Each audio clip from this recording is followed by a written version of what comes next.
ಇದೊಂದು ವಿಶೇಷವಾದಂತಹ ಗೌರವ ಸಜ್ಜನಿಕೆಯನ್ನ ಹೊಮ್ಮಿಸುವಂತಹ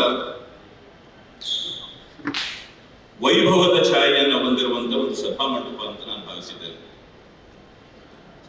ಇಂಥ ಒಂದು ಕಾರ್ಯಕ್ರಮದಲ್ಲಿ ಭಾಗವಹಿಸುವಂಥದ್ದು, ಅದರಲ್ಲೂ ವಿಶೇಷವಾಗಿ ಈ ಸಾಹಿತ್ಯ ಸಮ್ಮೇಳನದ ಅಧ್ಯಕ್ಷತೆಯನ್ನ ವಹಿಸುವಂಥದ್ದು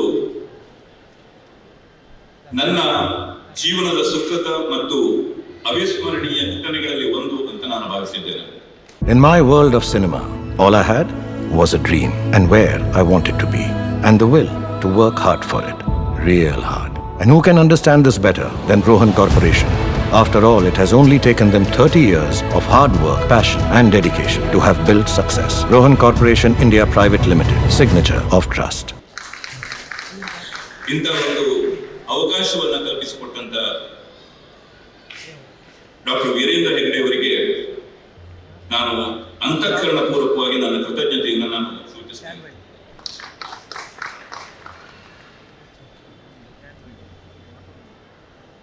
ನಾನು ಧರ್ಮಸ್ಥಳಕ್ಕೆ ಬರದೆ 3-4 ವರ್ಷಗಳಾಗಿತ್ತು ಅಂತ.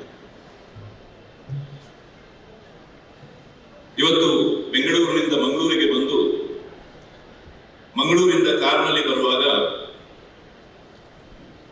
ಯೋಚನೆ ಮಾಡ್ತಾ ಬಂದೆ. ಸಾಮಾನ್ಯವಾಗಿ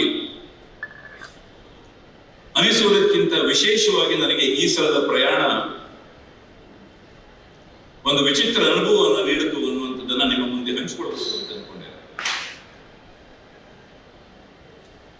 ಧರ್ಮಸ್ಥಳಕ್ಕೆ ಆಗಮಿಸ್ತಾ ಇರುವಾಗ ನನ್ನ ಮನಸ್ಸಿನಲ್ಲಿ ಅನಿಸ್ತು, ಇಲ್ಲಿನ ಎಲ್ಲ ಸಂದೇಹದ ಗುಂಡಿಗಳೆಲ್ಲ ಮುಚ್ಚಿ ಹೋಗಿದ್ದನ್ನ ನಾನು ಕಂಡೆ ಅಂತೆ.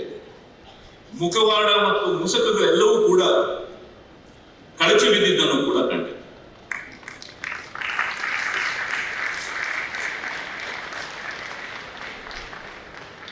ಬುರುಡೆಗಳೆಲ್ಲ ಬರಿದಾಗಿದ್ದನ್ನು ಕೂಡ ಕಂಡೆ.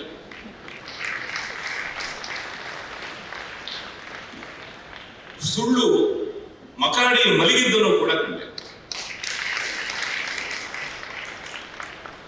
ಸತ್ಯ ಗೆದ್ದಿದ್ದನ್ನು ಕೂಡ ಕಂಡೆ.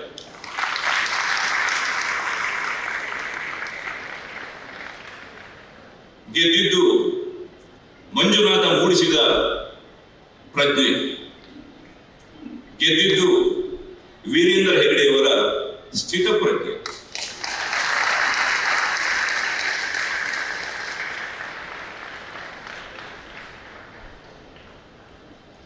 ನಾನು ಇದನ್ನು ವಿವರಿಸಬೇಕಾಗಿಲ್ಲ, ಎಲ್ಲರಿಗೂ ಕೂಡ ನಮಗೆ ಚೆನ್ನಾಗಿ ಅರ್ಥ ಆಗಿದೆ.